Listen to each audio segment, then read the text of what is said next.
خلي نطب على هذول الحشرات وابناء السفارات المتبرجات والمعترضين والملحدين واللادينيين والبنجلاديش والباكستانيين. انا اعرف شلون احكي وياهم. تعال لك تعال.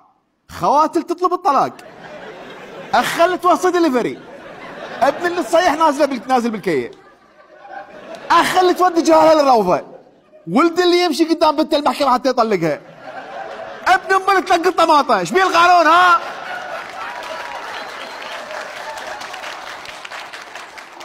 لو انت عرضك يطلب دليفري طبعا ما يعجبكم التعديل الجديد.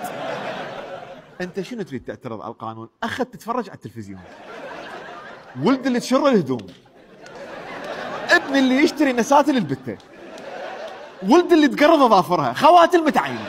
انتوا القانون شنو؟ زنجيل ما بي ولا طوط، اول مره بدون طوط. يا اخي اذا بليتم فاستتروا، والبلوى انه ببيتك اكو مره